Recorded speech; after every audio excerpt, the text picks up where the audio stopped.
À présent, notre route nous mène vers la péninsule du Yucatan, en passant par l'état de Campeche. C'est la Ruta Puyuc.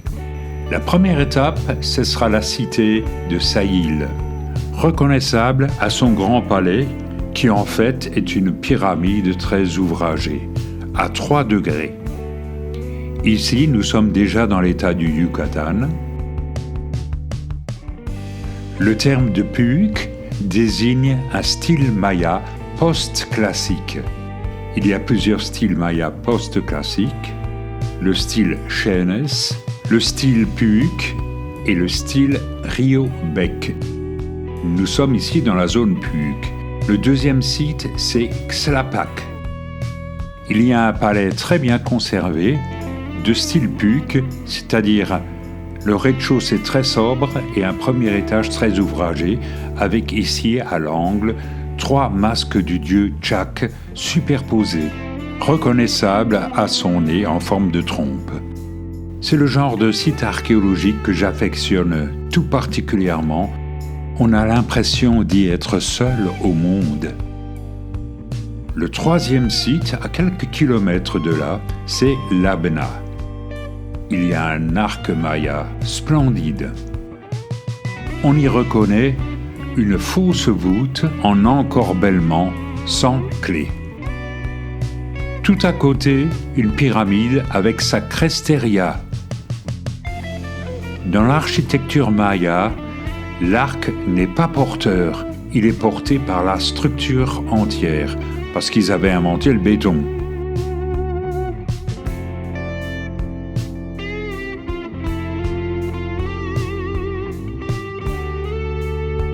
Puis, à un jet de pierre de là, nous visitons le grand palais de Labna. Toujours Puyuc, avec ses rondins stylisés autour des portes et le premier étage orné de masques de Chak. Et je reprends le volant pour aller vers le nord, à Kaba. C'est là que se situe un grand palais, toujours de style Puyuc, qui porte pas moins de 225 masques du dieu Chak, qui est le dieu de la pluie. Un peu plus loin, un palais secondaire.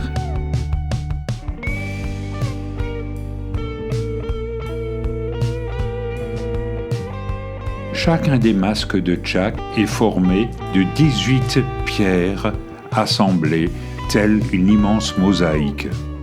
Un habitant de Kaba, un iguane de près d'1 mètre de long. Le dieu Chak est reconnaissable à sa trompe. Certains y avaient vu des éléphants.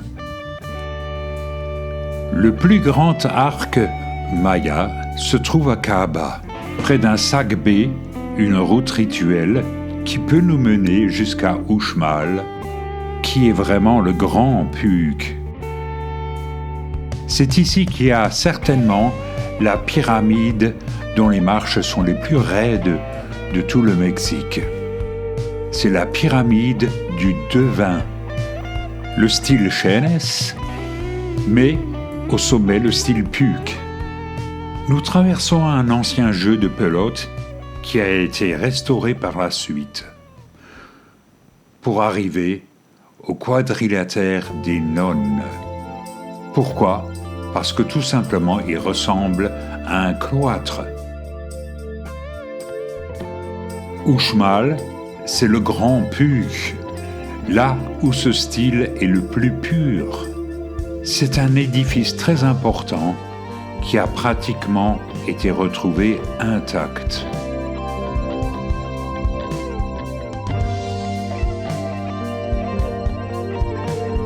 C'est là que l'on retrouve un serpent qui traverse un bas-relief fait de mosaïques de pierre. Le chemin qui traverse le jeu de pelote nous mène à une esplanade sur laquelle 2 édifices. ce qu'on appelle le palais du gouverneur.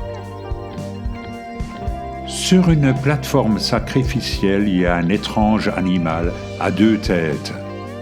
Ce palais du gouverneur est un exemple d'un style local qui n'est déjà plus du puuc, ou alors l'aboutissement de ce style. Au loin, il y a la grande pyramide, puis ce qu'on appelle le pigeonnier.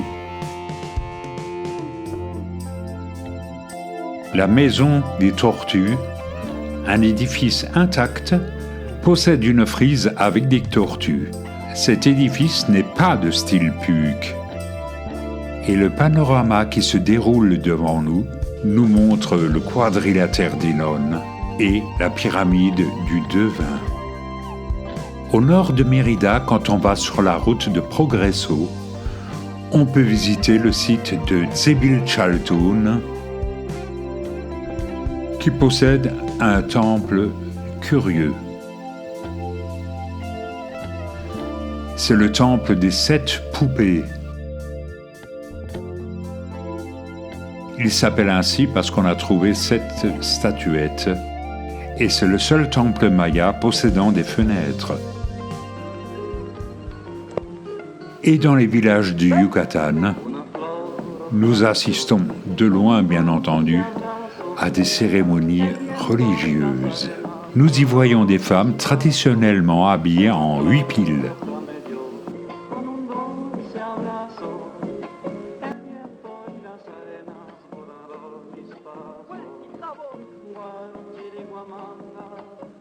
Et ici, les feux d'artifice ont lieu en plein jour.